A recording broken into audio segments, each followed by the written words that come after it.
ആദായ നികുതി വകുപ്പിന്റെ ഭാഗത്തും യാതൊരുവിധ മോശമായ രീതിയിൽ പെരുമാറിയിട്ടില്ല, അല്ലെങ്കിൽ അവർ അല്പം പോലും മെന്റലി ഹരാസ് ചെയ്തില്ലെന്ന് പറഞ്ഞിട്ടില്ല. പക്ഷെ അന്ന് ഈ റോഹിത് സാറിന് പറഞ്ഞ ശേഷം സഹോദരൻ പറഞ്ഞത് ഈ ആദായ നികുതി വകുപ്പിന്റെ ഭാഗത്തു നിന്നൊക്കെ മോശമായ രീതിയിൽ അല്ലെങ്കിൽ ഒരു മെന്റലി ഹരാസ് ചെയ്ത ലെവലിലൊക്കെ ഒന്ന് പ്രതികരണം ഉണ്ടായിട്ടുണ്ട്. അത് ഞാൻ പറയാം.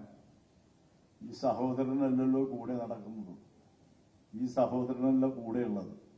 ഇവിടെ കമ്പനിയിൽ 2 ചെയർമാനും മാനേജിംഗ് ഡയറക്ടറും ഉണ്ട്, അതുപോലെ ഒരു ഡയറക്ടേഴ്സ് ഉണ്ട്, അവിടെയും സീനിയർ ആയിട്ടുള്ള ആൾക്കാരുണ്ട്.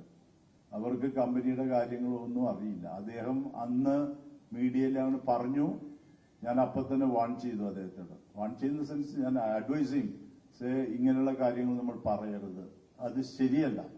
ഒരു വ്യക്തിനെ കുറിച്ചോ മറ്റൊരു കുറിച്ച് പറയുന്നത് ശരിയല്ല. നമ്മൾ കാര്യങ്ങൾ കറക്റ്റായിട്ട് കണ്ട് ചെയ്യുക, അത്രേ ഉള്ളൂ. ഇവര് ഇൻകം ടാക്സുകാരൊന്നും ഒരാളെ അറാസ് ചെയ്യാൻ വന്നിട്ടില്ല. അങ്ങനെ അറാസ് ചെയ്താൽ നിൽക്കുന്ന ആളല്ല റോയ് സാറും ഞാൻ. ഞങ്ങൾ അറാസ് ചെയ്യാൻ വന്നാൽ ഞങ്ങൾ അതുപോലെ തന്നെ വേറെ കാര്യങ്ങൾ ചെയ്യും, അത് വേറെ. That's A different game. അപ്പോൾ ആ സമയത്ത് എന്തുകൊണ്ടായിരിക്കും അദ്ദേഹം അങ്ങനെ പ്രതികരിച്ച് വൈകാരികമായിട്ട്? ആര്? സഹോദരന്റെ ഭാഗത്തുനിന്ന്. സഹോദരൻ അദ്ദേഹം അന്ന് മലേഷ്യയിൽ നിന്ന് വന്നു, മലേഷ്യയില് പുക്കറ്റിൽ എവിടെയൊക്കെയായിരുന്നു. അന്ന് രാത്രി വന്നു. അപ്പൊ ഈ ചെയർമാന്റെ ഭാര്യയും പിള്ളേരും വന്നിട്ടില്ല. ചെയർമാൻ മരിച്ചു. അവിടുത്തെ ഏതെങ്കിലും സ്റ്റാഫ് എന്തെങ്കിലും പറഞ്ഞു കൊടുത്താല് അതൊരു പെട്ടെന്നുള്ള പ്രതികരണമാണ്, മനസ്സിലായില്ലേ? പലരും പ്രതികരിച്ചിട്ടുണ്ട് അതുപോലെ. പക്ഷെ അത് പിന്നെ ലാസ്റ്റ് നിർത്തി. കാരണം അങ്ങനെ ചെയ്യാനായിട്ട് പാടില്ല. അത് സിസ്റ്റമാറ്റിക്കായിട്ട് ഒരു ഇൻവെസ്റ്റിഗേഷൻ നടക്കുമ്പോൾ നമ്മളത് ചെയ്യണത് ശരിയല്ല. ഇൻവെസ്റ്റിഗേഷൻ കംപ്ലീറ്റ് ചെയ്യട്ടെ, അന്നേരം ആരാതിന്റെ കൾപ്പറ്റ് അവരെ പിടിക്കട്ടെ, അവരോട് കാര്യങ്ങൾ പറയട്ടെ, അത്രയേ ഉള്ളൂ നമ്മൾക്ക് നോക്കുന്നത്. സർ, ഇതുവരെയുള്ള അന്വേഷണത്തിൽ താങ്കൾക്ക് വ്യക്തിപരമായും അല്ലെങ്കിൽ കമ്പനിക്കും സംതൃപ്തി ഉണ്ടോ? ഒരു വിധത്തിലുള്ള കുഴപ്പങ്ങളുമില്ല ഞാൻ നോക്കിയിട്ട്. കമ്പനിക്കും അതുപോലെ തന്നെ കമ്പനി ഇൻ ദ സെൻസ് ഇപ്പൊ അവിടെ ഉണ്ടായിരുന്ന MD എന്നത് ഞാനാണല്ലോ കൂടുതൽ ഉത്തരവാദിത്തമുള്ള ആൾ. എന്നോടാണ് ഇതെല്ലാം സ്റ്റേറ്റ്മെന്റ് എടുക്കുന്നതും കാര്യങ്ങളും ഞാൻ തന്നെയാണ് കംപ്ലൈന്റ് എഴുതി കൊടുക്കുന്നതും ഇതെല്ലാം. അപ്പൊ ഒരു നല്ല കോഡിയലായിട്ടാണ് അവിടുത്തെ പോലീസ് DCPമാരും അതുപോലെ എല്ലാവരും ചെയ്യുന്നത്, വളരെ ആക്റ്റീവായിട്ട്. അപ്പൊ അവര് വളരെ സ്ട്രെയിറ്റ് ആയിട്ടാണ് കാര്യം. അതിൻ്റെ അകത്ത് അവര് എന്താ പറയുക, അവരെ പ്രലോഭിക്കാനായിട്ടുള്ള ഫാക്ടേഴ്സ് ഒന്നുമില്ല. കാരണം ഇതിനൊരു ശത്രുവില്ല ഇവിടെ. ഇനി ശത്രു എന്ന് കാണുന്ന ജനം കാണുന്ന ഇൻകം ടാക്സുകാരാണ്. അത് അവരൊരു ശത്രു അല്ലല്ലോ.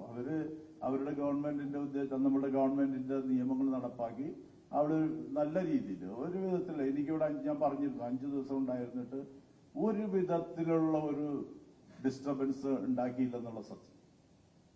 സർ, ഈ മാനസിക സമ്മർദ്ദം എന്ന് പറയുന്നത് ഇപ്പോൾ വളരെ കോമൺ ആണ് ആൾക്കാർക്ക്. ഇപ്പോൾ ഫ്രം കോർപ്പറേറ്റിൽ വർക്ക് ചെയ്യുന്ന ആൾക്കാരും ഏത് ഫീൽഡായാലും അങ്ങനെ ഒരു പേഴ്സണലി ചിലപ്പോൾ അവരങ്ങനെ എക്സിബിറ്റ് ചെയ്യണമെന്നില്ല. അങ്ങനെ ഒരു സമ്മർദ്ദം റോയ് സാറിന് ഫേസ് ചെയ്തിരുന്നതായിട്ട് എപ്പോഴും തോന്നിയിട്ടുണ്ടോ? അതെനിക്ക് പറയാൻ പറ്റില്ല. എന്നാലും മനുഷ്യന് മാനസിക സമ്മർദ്ദം ഉണ്ടാകുന്നത് പല രീതിയിലുണ്ടാകാം. നോട്ട് ഓൺലി ബിസിനസ്സിലുള്ള പ്രശ്നങ്ങളോ അല്ലെങ്കിൽ ഇൻകം ടാക്സിന്റെ പ്രശ്നങ്ങളോ അല്ലെങ്കിൽ മറ്റുള്ള പ്രശ്നങ്ങളല്ല.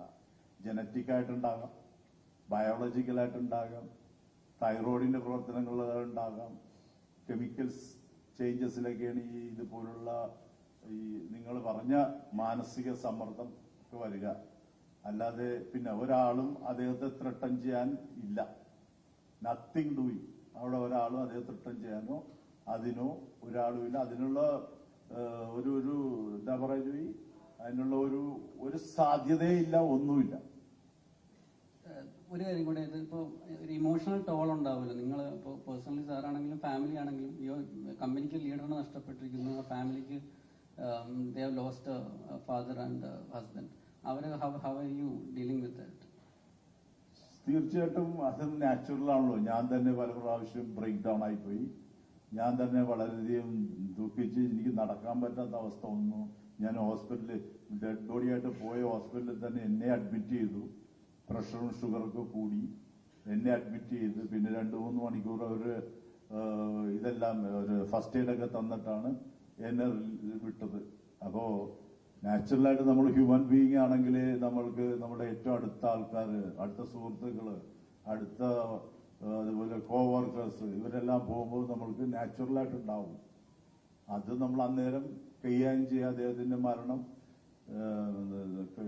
ഫ്യൂണറൽ നടക്കുന്നവരെ ബുദ്ധിമുട്ട്. ഫ്യൂണറൽ ഹാളിലേക്ക് ഞാൻ കയറിയിട്ടില്ല എന്നുള്ള സത്യം.